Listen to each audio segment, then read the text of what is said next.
Hello friend, आप सभी का स्वागत है एनकेसी स्टडी में। आज मैं मौर्य साम्राज्य से संबंधित 90 क्वेश्चन लेकर आई हूँ, जो कि सभी परीक्षाओं के लिए अति महत्वपूर्ण है। चलिए स्टार्ट करते हैं। उससे पहले चैनल को लाइक, शेयर एंड सब्सक्राइब करें।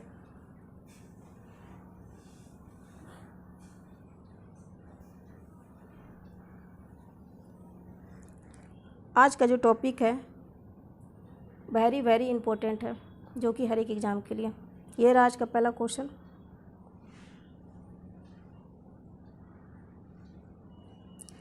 चाणक्य का अन्य नाम क्या था? जो चाणक्य का अन्य नाम था वह था विष्णुगुप्त। उसे विष्णुगुप्त के नाम से भी जाना जाता था और कौटिल्य के नाम से भी चाणक्य को ही जाना जाता था। ये जो थे यानी कि चंद्रगुप्त के दरबार में थे। Next question number 2। निम्नांकित में से किसकी तुलना मैकियावेली के प्रिंस से की जाती है? जो कि किसकी तुलना मैकियावेली प्रिंस से की जाती है? वो की जाती है कौटिल्य का अर्थशास्त्र से।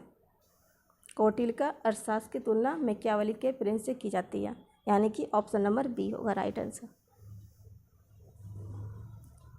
Next question number 3। वह शासक कौन था जिसने राज सिंहासन पर बैठने के लिए अपने बड़े भाई सुसीम की हत्या की थी? वह शासक थे अशोक। अशोक ऐसा शासक था जो कि राज सिंहासन पर बैठने के लिए अपने बड़े भाई सुसीम की हत्या की थी, यानी कि ऑप्शन नंबर ए होगा राइट आंसर। ठीक। Next question number 4।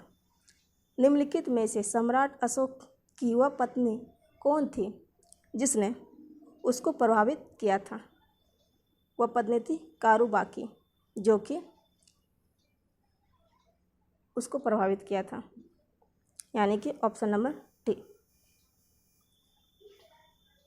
Question number 5। Ashok ने अपने सभी अभिलेखों में एकरूपता से किस प्राकृत का प्रयोग किया? जो कि एकरूपता से क्या था? वो क्या था? अर्धमागधी, यानी कि ऑप्शन नंबर ए अर्धमागधी के। ठीक। अशोक ने अपने सभी अभिलेखों में एकरूपता से अर्धमागधी प्राकृत का प्रयोग किया था। ठीक। Next question number 6। बिंदुसार ने विद्रोहियों को कुचलने के लिए अशोक को कहाँ भेजा था? जो कि अशोक को भेजा था, वह भेजा था तक्षशिला, जो कि अभी पाकिस्तान में है।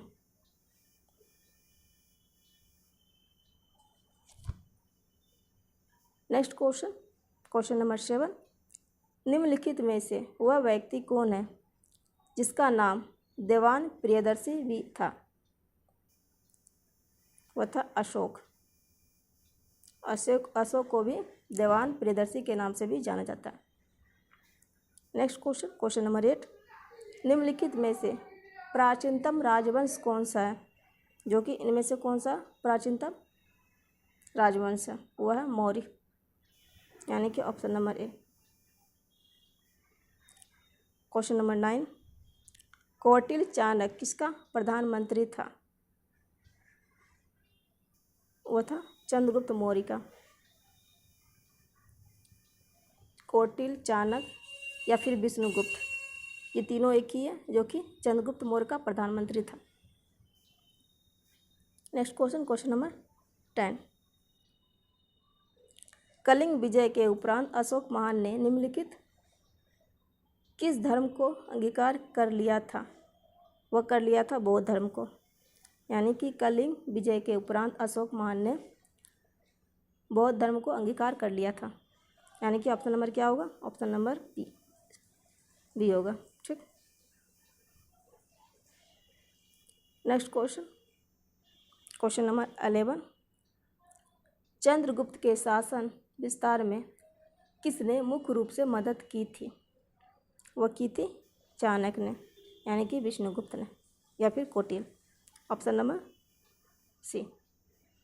जो कि चंद्रगुप्त के शासन विस्तार जो था मदद जो सबसे ज़्यादा कौन किया था? यानी किया था चाणक्य ने, यानी कि option number C right answer है। Question number 12।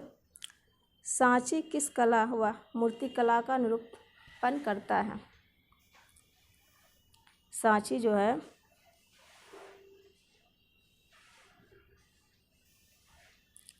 बौद्ध, यानी कि बौद्ध, इसका आंसर सही है। सांची बौद्ध कला व मूर्तिकला का निरूपण करता है, यानी कि ऑप्शन नंबर बी होगा। Next question, question number 13। Bharat का वह प्रसिद्ध शासक जिसने अपने जीवन के अंतिम दिनों में जैन धर्म को अपनाया था, किसने अपनाया था? वह अपनाया था चंद्रगुप्त मौर्य ने, यानी ऑप्शन नंबर ए। भारत का वह प्रसिद्ध शासक चंद्रगुप्त मौर्य ने अपने जीवन के अंतिम दिनों में जैन धर्म को अपनाया था, right answer. Next question, question number 14। निम्नलिखित में से किस मौर्य राजा ने दक्कन की विजय प्राप्त की थी? दक्कन की विजय किसने प्राप्त की थी? वह की थी चंद्रगुप्त मौर्य ने, यानी कि option number B. Chandragupta Maurya राजा ने दक्कन की विजय प्राप्त की थी, राइट आंसर है। Next question, question number 15। Megasthenes ने भारतीय समाज को कितनी श्रेणियां में विभाजित किया था? वह किया था 7 श्रेणियों में, यानी कि ऑप्शन नंबर डी। मेगास्थनीज ने भारतीय समाज को 7 श्रेणियों में विभाजित किया था। Next question, question number 16। Maurya साम्राज्य की स्थापना किसने की?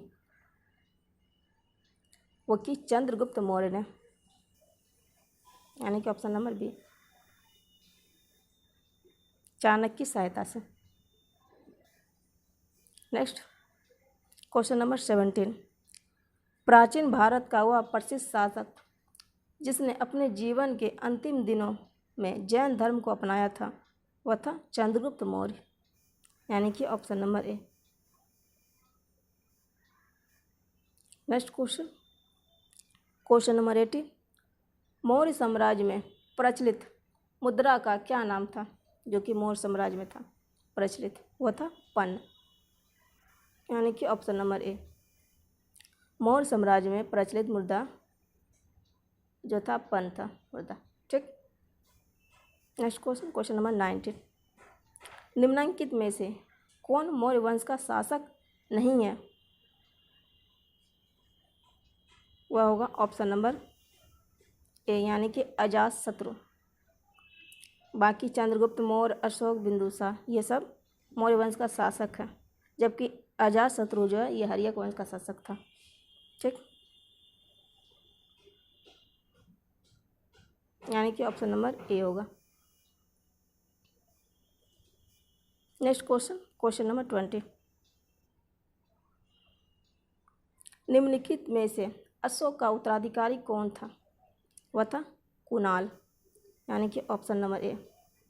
अशोक का उत्तराधिकारी कुणाल था। Next question, question number 21। मुद्रा राक्षस का लेखक निम्न में से कौन है? वो कौन है? विशाखदत्त।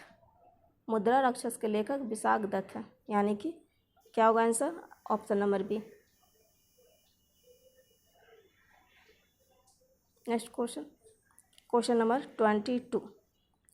विशाखदत्त के प्राचीन भारतीय नाटक मुद्रा राक्षस की विषय वस्तु है, वह क्या है? इसका आंसर होगा ऑप्शन नंबर डी, यानी कि चंद्रगुप्त मौर्य के समय में राज दरबार की दुर्विभाग सिंधिया के बारे में, यानी कि क्वेश्चन क्या था? विशाखदत्त के प्राचीन भारतीय नाटक मुद्रा राक्षस की विषय में वस्तु में है, यह चंद्रगुप्त मौर्य के समय में राज दरबार की दुर्विसंधियों के बारे में, यानी कि ऑप्शन नंबर डी होगा राइट आंसर।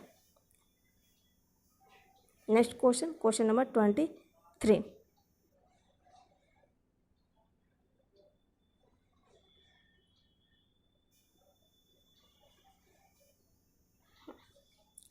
मालवा, गुजरात एवं महाराष्ट्र किस शासक ने पहली बार जीते? जो कि मालवा, गुजरात एवं महाराष्ट्र को वह जीते थे चंद्रगुप्त मौर्य ने, यानी कि option number D. Malwa, Gujarat एवं महाराष्ट्र को चंद्रगुप्त मौर्य ने पहली बार जीते थे। Next question, question number 24। किसने सहिष्णुता, उदारता और करुणा के त्रिविध आधार पर राजवंश की स्थापना की? वो की थी अशोक ने, यानी कि ऑप्शन नंबर ए। अशोक ने सहिष्णुता, उदारता और करुणा के त्रिविधि आधार पर राजवंश की स्थापना की थी, ऑप्शन नंबर ए। Next question, question number 25। निम्नलिखित किस शहर में अशोक के शिलालेख नहीं है?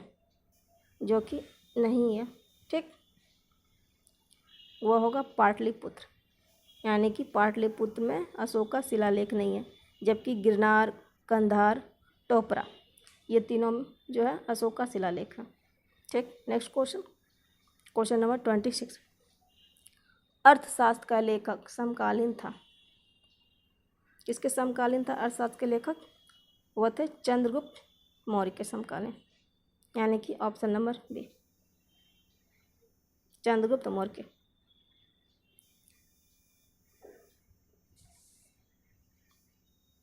Next question, question number 27। Nanda वंश के पश्चात मगध पर किस राजवंश ने शासन किया? वह क्या था? मौर्य राजवंश ने, यानी कि ऑप्शन नंबर ए, चंद्रगुप्त मौर्य, जो थे संस्थापक थे मौर्य वंश के। Next question, question number 28। Maurya काल में शिक्षा का सर्वाधिक प्रसिद्ध केंद्र था, वह था तक्षशिला, यानी कि ऑप्शन नंबर सी। मौर्य काल में शिक्षा का सर्वाधिक प्रसिद्ध केंद्र क्या था? तक्षशिला, जो कि पाकिस्तान में, वर्तमान में पाकिस्तान में। Next question, question number 29। Megasthenes की पुस्तक का क्या नाम है? वह इंडिका, मेगास्थनीज पुस्तक का नाम इंडिका है। Next question, question number 30। जिसके ग्रंथ में चंद्रगुप्त मौर्य का विशिष्ट रूप से वर्णित, यानी कि वर्णन हुआ है, वह है ऑप्शन नंबर सी, यानी विशाखदत्त। विशाखदत्त के ग्रंथ में चंद्रगुप्त मौर्य का विशिष्ट रूप से वर्णन हुआ है।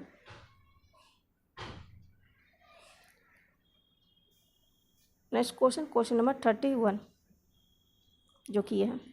वह स्रोत जिसमें पाटलिपुत्र के प्रशासन का वर्णन उपलब्ध है, वह है इंडिका, जो कि मेगास्थनीज के द्वारा लिखा गया। ये जो है पाटलिपुत्र के प्रशासन का वर्णन उपलब्ध है, यानी कि option number C. Next,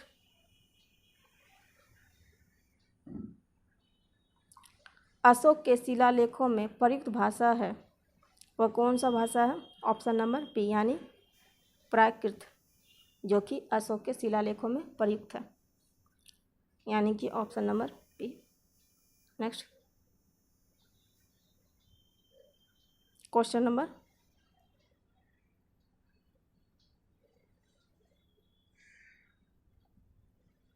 Ashoka के शिलालेखों में प्रयुक्त भाषा है क्या? प्राकृत, ये तो हो गया। Next question, question number 33। निम्नलिखित में से किस मौर्य राजा ने दक्कन की विजय प्राप्त की? वह की चंद्रगुप्त मौर्य ने, यानी कि ऑप्शन नंबर बी।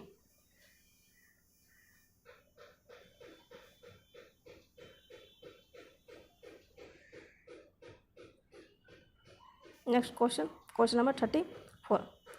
मेगास्थनीज ने भारतीय समाज को कितनी श्रेणियों में विभाजित किया गया? वो किया गया 7 श्रेणियों में विभाजित, यानी कि option number D. Next, question number 35। Kautilya के अर्थशास्त्र में किस पहलू पर प्रकाश डाला गया? वह डाला गया राजनीतिक नीतियाँ, यानी कि ऑप्शन नंबर बी। कौटिल्य के अर्थशास्त्र में राजनीतिक नीतियाँ पहलू पर प्रकाश डाला गया है, ठीक।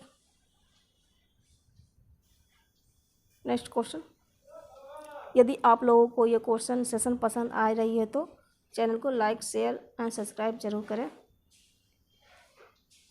चलिए क्वेश्चन नंबर 36 देखते हैं।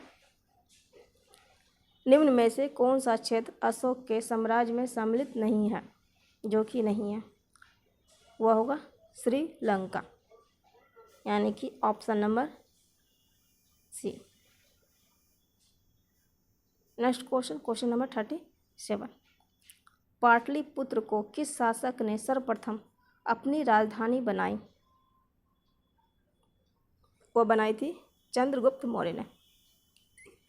चंद्रगुप्त मौर्य ने पाटलिपुत्र को सर्वप्रथम अपनी राजधानी बनाई, यानी कि क्या आंसर होगा? ऑप्शन नंबर ए। Next question, question number 38। Pataliputra में स्थित चंद्रगुप्त का पहला मुख्य कद बना था, यानी कि चंद्रगुप्त का जो महल बना हुआ था पाटलिपुत्र में क्या चीज़ का बना हुआ था? ईंटों का, पत्थर का, लकड़ी का या मिट्टी का? तो वह बना हुआ था लकड़ी का, यानी कि ऑप्शन नंबर सी। पाटलिपुत्र में स्थित चंद्रगुप्त का महल जो था लकड़ी का था। Next question, question number 39। बराबर यानी कि जहानाबाद जिला की गुफाओं का उपयोग किसने आश्रय गृह के रूप में किया? किसने किया था? वह किया था आजीविकों ने, यानी कि ऑप्शन नंबर ए। आजीविकों ने, जो कि आश्रय गृह के रूप में किया था उपयोग। ये क्या था? गुफा था। Next question number 40। केवल वह स्तंभ जिसमें अशोक ने स्वयं को मगध का सम्राट बताया वह कौन सा स्तंभ है?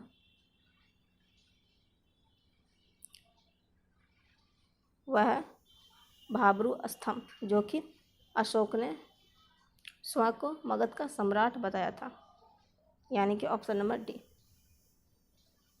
Next question, question number 41। प्रथम भारतीय साम्राज्य यानी कि प्रथम भारतीय साम्राज्य स्थापित किया गया किसने किया गया था? वो किया गया था चंद्रगुप्त मौर्य ने, यानी कि ऑप्शन नंबर सी।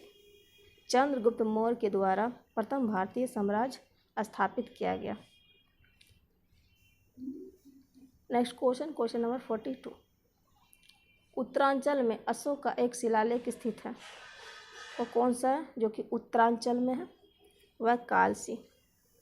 कालसी जो उत्तरांचल में है, जो कि एक अशोक का शिलालेख है।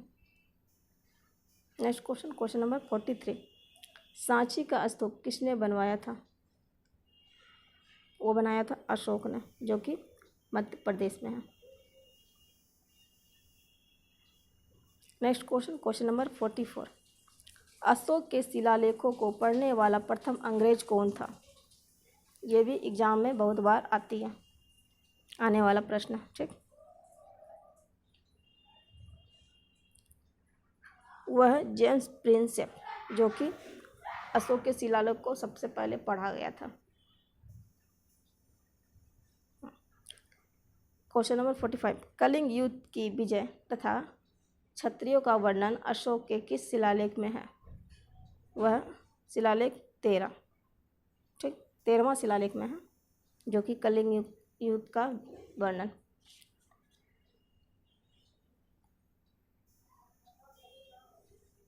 Question number 46। प्रसिद्ध यूनानी राजदूत मेगास्थनीस भारत में किसके दरबार में आए थे?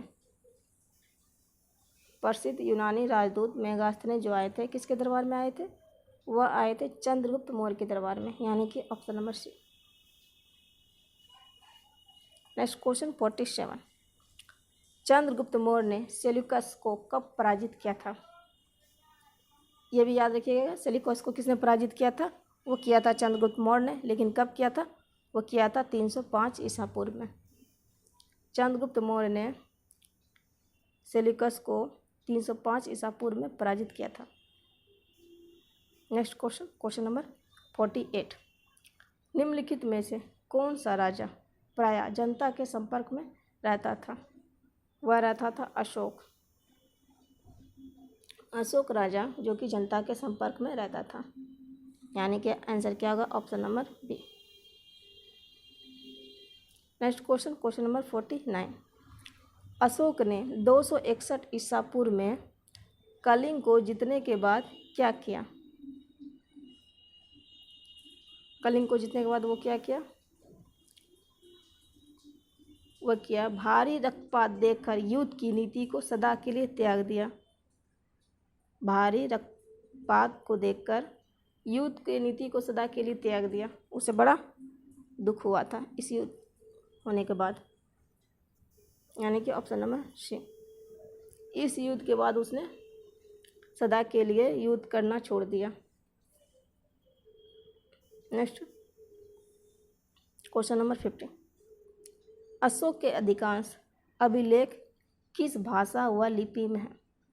वह प्राकृत व ब्राह्मी, यानी कि ऑप्शन नंबर ए।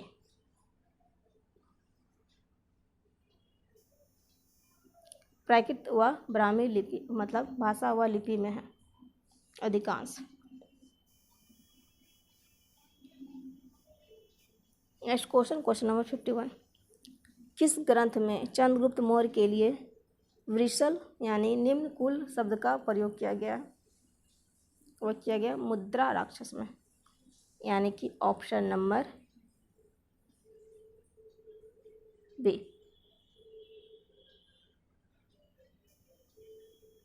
क्या ऑप्शन नंबर सी है? सॉरी, ऑप्शन नंबर सी, मुद्रा राक्षस में।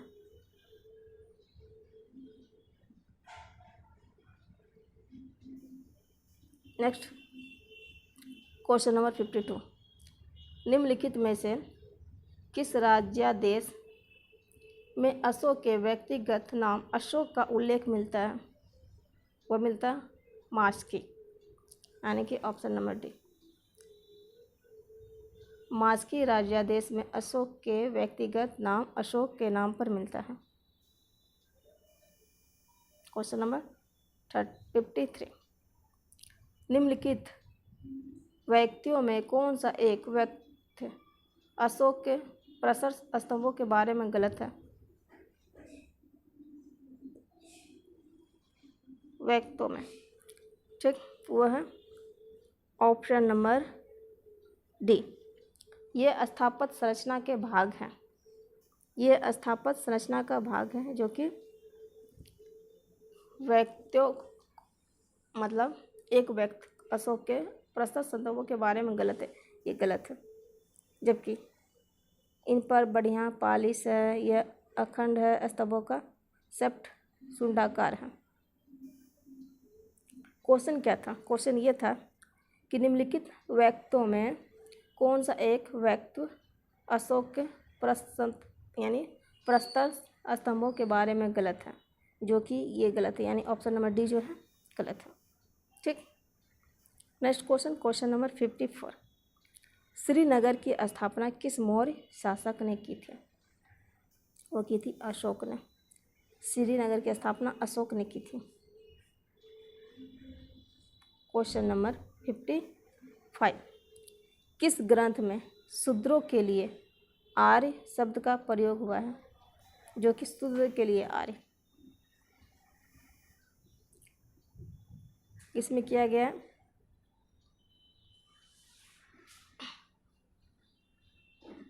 वो किया गया अर्थशास्त्र में, यानी कि ऑप्शन नंबर ए। अर्थशास्त्र में शूद्रों के लिए आर्य शब्द का प्रयोग किया गया है। Next question number 56। अशोक ने अपने राज्याभिषेक के चौथे वर्ष में निग्रोध के प्रभाव से प्रभावित होकर किससे बौद्ध धर्म की दीक्षा ली थी? वह ली थी उपगुप्त से, यानी कि ऑप्शन नंबर सी। अशोक ने अपने राज्याभिषेक के चौथे वर्ष में निग्रोध के प्रभाव से प्रभावित होकर उपगुप्त से बौद्ध धर्म की दीक्षा ली थी। Next question number 57। किसने पाटलिपुत्र को पोलीब्रोथा कहा है? क्या कहा? पोलीब्रोथा। वो कहा है मेगास्थनीज ने, यानी कि ऑप्शन नंबर ए होगा मेगास्थनीज ने, जो कि पाटलिपुत्र को क्या कहा गया? पोलीब्रोथा। ठीक, नेक्स्ट क्वेश्चन नंबर 58। मौर्य काल में एग्रोनोमाई किसे कहा जाता है?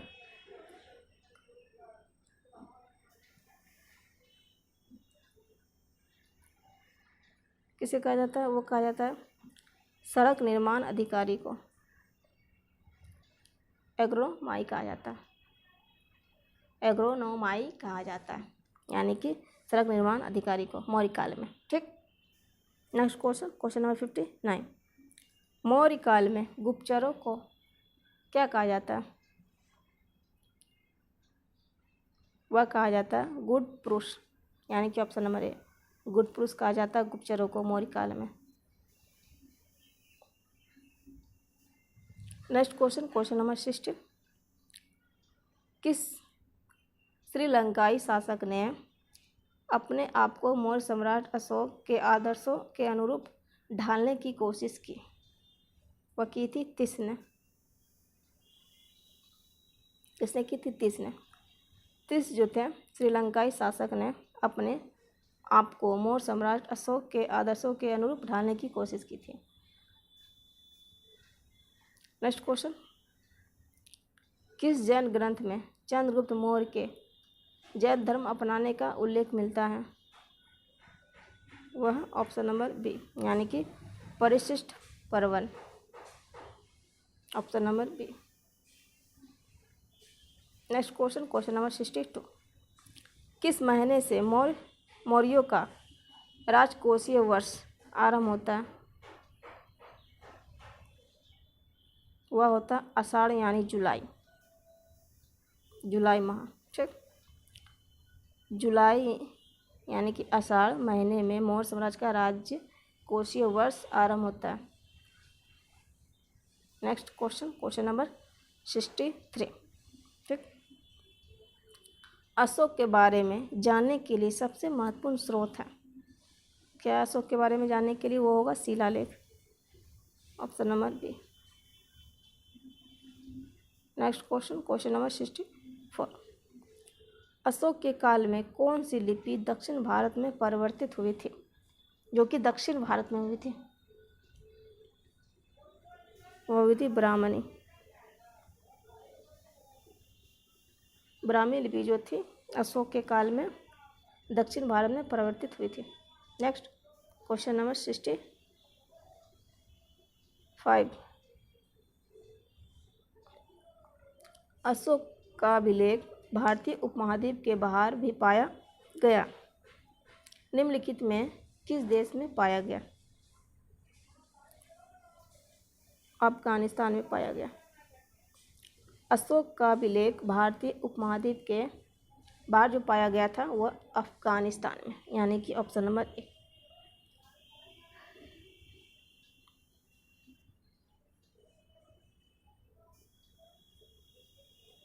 Question number 66। अत्यंत पॉलिश किए गए एकाश्म अशोक स्तंभ जिस पांडुरंजित यानी कि बालूकाश्म के एक टुकड़ों में तक्षित किए गए उसे साधारणतः कहाँ की खदानों में निकाला गया? वह निकाला गया, यानी कि इसका आंसर भी होगा मिर्ज़ापुर के समीप के चुनार में। जो कि अत्यंत पॉलिश किए गए एकाश्म अशोक स्तंभ जिस पांडुरंजित बालूकाश्म के एक टुकड़ों में तक्षित किए गए उसे साधारणतः मिर्ज़ापुर के समीप चुनार की खदानों से निकाला गया। Option number A right answer है।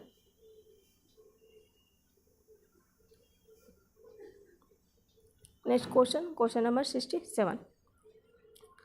भारतीय लिखने की कला नहीं जानते, यह किसकी उक्ति है? जो कि कहा गया था भारतीय जो है लिखने की कला नहीं जानते हैं, ये किसने कहा था? ये कहा था मेगास्थनीज ने, यानी कि option number D. Next question, question number 68। किस मौर्य सम्राट ने एक विदेशी राजा सीरिया के एंटियोकस प्रथम से अंजीर शराब और दार्शनिक को भारत भेजने के आग्रह किया था? वह किया था बिंदुसार ने, यानी कि ऑप्शन नंबर बी। ये बिंदुसार कौन थे? ये थे चंद्रगुप्त का पुत्र, यानी कि चंद्रगुप्त का पुत्र थे बिंदुसार, और बिंदुसार का पुत्र जो थे वो थे अशोक सम्राट, यानी कि तो इसका आंसर होगा ऑप्शन नंबर बी, यानी कि चंद बिंदुसार जो थे मौर्य सम्राट ने एक विदेशी राजा सीरिया के एंटियोकस प्रथम से अंजीर, शराब और दार्शनिक को भारत भेजने का आग्रह किया था बिंदुसार ने। ठीक, next question, question number 69। Ashok द्वारा कलिंग पर चढ़ाई की जाने वाली, यानी कि अशोक द्वारा कलिंग पर चढ़ाई की जानकारी के लिए कौन सबसे महत्वपूर्ण स्रोत है? वह 13वां बृहत शिलालेख।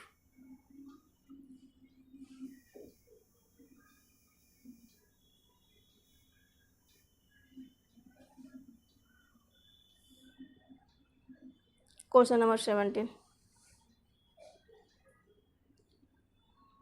बिंदुसार की मृत्यु के समय अशोक किस प्रांत का गवर्नर था? यानी कि जब बिंदुसार की मृत्यु हुई थी उस समय अशोक किस प्रांत का गवर्नर था? वह था उज्जैन का, ऑप्शन नंबर ए।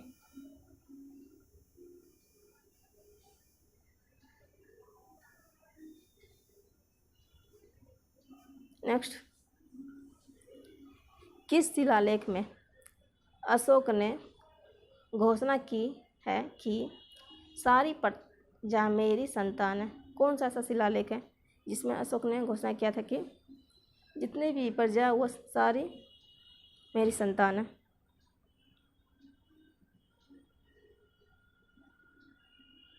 वह था ऑप्शन नंबर ए, पृथक कलिंग शिलालेख। पृथक कलिंग शिलालेख में अशोक ने घोषणा की है कि सारी प्रजा जो है मेरी संतान है, यानी ऑप्शन नंबर ए। ठीक, क्वेश्चन नंबर 72।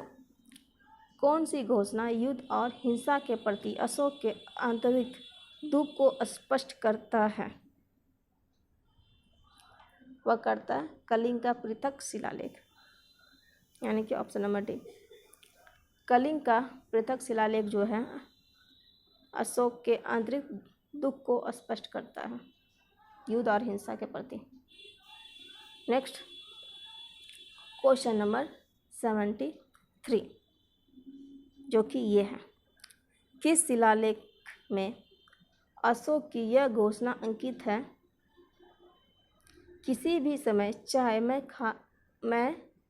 खाता रहूं या रानी के साथ विश्राम करता रहूं या मैं अपने अंतःशाला में रहूं या फिर मैं यहाँ भी रहूं या फिर मैं जहाँ भी रहूं, मेरे महामाती मुझे सार्वजनिक कार्य के लिए संपर्क कर सकते हैं। कहने का तात्पर्य है कि अशोक कि यदि मेरी प्रजा को किसी समय मेरी आवश्यकता पड़े तो वह हमें संपर्क कर सकते हैं, चाहे मैं खाता रहूं या फिर रानी के साथ विश्राम करता रहूं या फिर अंतशाला में रहूं या फिर जहाँ भी रहूं। ठीक, तो इसका आंसर क्या होगा? वह होगा ऑप्शन नंबर डी, यानी छठे शिलालेख में कहा गया। ठीक,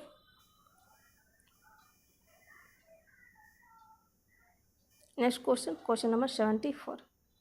निम्नलिखित में कौन अवरोही क्रम में मौर्य प्रशासन के अधिकारियों का नाम है? जो कि कौन सा क्रम है? अवरोही।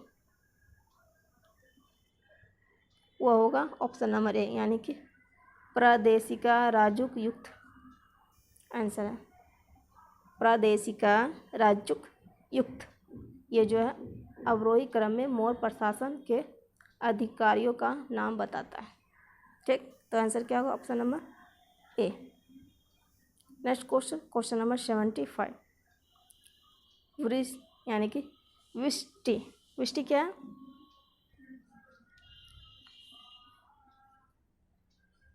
वह बेगारी। विष्टि एक बेगारी होता है, यानी कि ऑप्शन नंबर बी।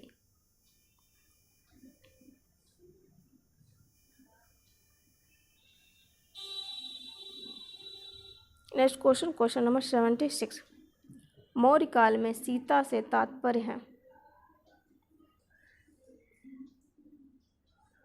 वह राजकीय भूमि से प्राप्त आय जो कि मौर्य काल में सीता से प्राप्त यानी तात्पर्य है।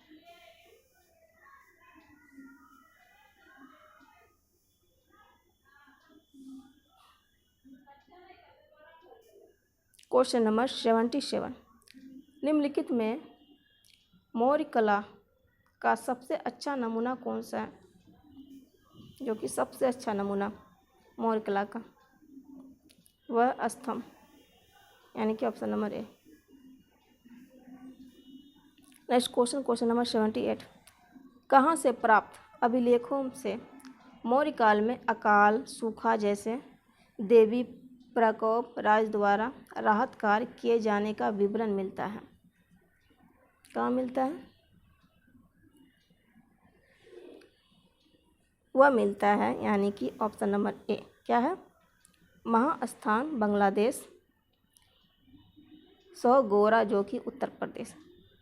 ठीक, महास्थान कहाँ? बांग्लादेश, और सोगोरा उत्तर प्रदेश। ये जो है अभिलेखों से मौर्य काल में अकाल सूखा जैसे देवी प्रकोप राज द्वारा राहत कार्य किए जाने का विवरण मिलता है।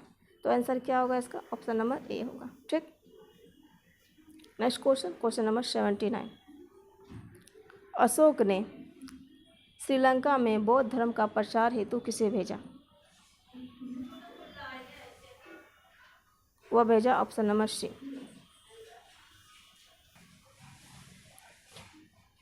तो इसका आंसर होगा यानी कि महेंद्र और संघमित्रा। महेंद्र जो थे अशोक के पुत्र थे और संघमित्रा पुत्री थे। ये दोनों ने श्रीलंका में बौद्ध धर्म का प्रसार हेतु भेजा गया था अशोक के द्वारा। ठीक, आंसर होगा ऑप्शन नंबर सी।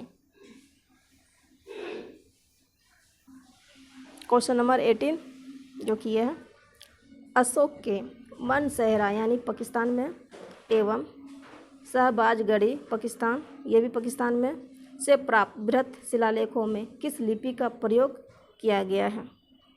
वह किया गया खरोष्टी का यानी कि ऑप्शन नंबर ए। अशोक के मनसेहरा एवं शहबाजगढ़ी से प्राप्त बृहत शिलालेख जो है, बृहत शिलालेख खरोष्टी लिपि में प्रयोग किया गया। ये जो कि ये दोनों जो है पाकिस्तान में है। ठीक, नेक्स्ट क्वेश्चन, क्वेश्चन नंबर 81, कहाँ से अशोक के दुभाषीय ग्रीक और अरमाइक अभिलेख प्राप्त हुए हैं? कहाँ से प्राप्त हुए ग्रीक और अरमाइक? वह हुए सरएकुना कंधार से। सरएकुना कंधार से प्राप्त हुए हैं अशोक के दुभाषी यानी कि ग्रीक और अरमाइक अभिलेख। यानी ऑप्शन नंबर क्या होगा? Option number A. ठीक, right question. Next question, question number 82, Kautilya द्वारा रचित अर्थशास्त्र कितने अधिकारों में विभाजित किया गया है? कितने अधिकारों में विभाजित किया गया है? वह किया गया 15 यानी कि ऑप्शन नंबर डी। कौटिल्य द्वारा रचित अर्थशास्त्र जो है 15 अधिकारों मतलब 15 अधिकरणों में विभाजित किया गया। नेक्स्ट क्वेश्चन, क्वेश्चन नंबर 83, अर्थशास्त्र में उल्लिखित सप्तांग में शामिल थे? क्या थे? जो कि अर्थशास्त्र में उल्लिखित जो है लिखित जो है सप्तांग शामिल है वह है ऑप्शन नंबर ए यानी कि राजा, क्षेत्र, प्रशासन एवं कोष। ये जो थे राजा, क्षेत्र, प्रशासन एवं कोष क्या थे? अर्थशास्त्र में उल्लिखित सप्तांग में शामिल थे। बाकी संगीत उंगीत नहीं थे। ठीक, ये भी नहीं थे, ये भी नहीं थे। तो आंसर क्या होगा? ऑप्शन नंबर ए। ऑप्शन नंबर ए। Next question, question number 84, Ashok का समकालीन तुरमई कहाँ का राजा था? जो कि अशोक के समकालीन थे तुरमई कहाँ के राजा थे? वह थे मिस्र के राजा यानी कि ऑप्शन नंबर ए।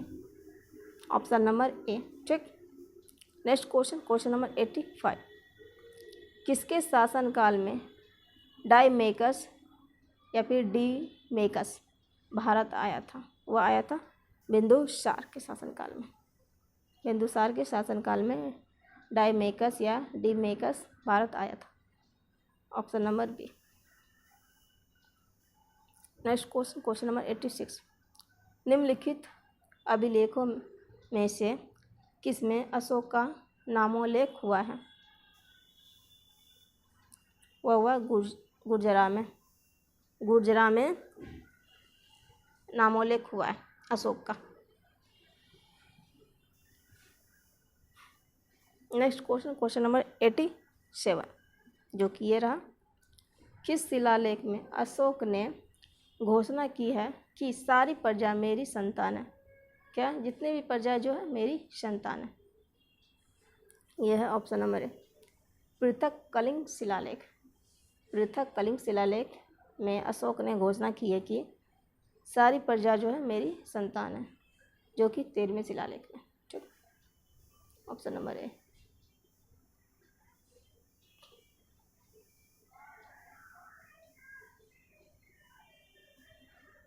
नेक्स्ट क्वेश्चन, क्वेश्चन नंबर 88, जो कि यह है। कौन सी घोषणा युद्ध और हिंसा के प्रति अशोक के आंतरिक दुख को स्पष्ट करता है? वह करता है कलिंग का पृथक शिलालेख। ठीक, जो कि अशोक के आंतरिक दुख को स्पष्ट करता है। ऑप्शन नंबर क्या? D. Next question, question number 89। ये भी क्वेश्चन हो चुका है, फिर से रिपीट कर लेते हैं, जो कि हमेशा के लिए याद रहेगा। ठीक, किस शिलालेख में अशोक की यह घोषणा अंकित है? किसी भी समय, चाहे मैं खाता रहूं या रानी के साथ विश्राम करता रहूं या मैं अपने अंतशाला में रहूं, मैं जहां भी रहूं, मेरे महात्मा मुझे सार्वजनिक कार्य के लिए संपर्क कर सकते हैं। वो किस में कर सकते हैं? छठे शिलालेख में, यानी कि ऑप्शन नंबर डी। अशोक का कहना था कि मैं जहाँ भी रहूँ, चाहे बीबी के मतलब जहाँ भी रानी के साथ या फिर कहीं भी रहूँ, तो यानी कि उसे ज़रूरत पड़े तो वो बुला सकता है। ठीक, छठे शिलालेख में, ऑप्शन नंबर डी। नेक्स्ट, निम्नलिखित में कौन अवरोही क्रम में मौर्य प्रशासन के अधिकारियों का नाम है? वह ऑप्शन नंबर ए, यानी कि प्रादेशिका राजुक युक्त। ये जो है अवरोही क्रम में मौर्य प्रशासन के अधिकारियों का नाम, किसका नाम है? अधिकारियों का। इम्पोर्टेंट क्वेश्चन है।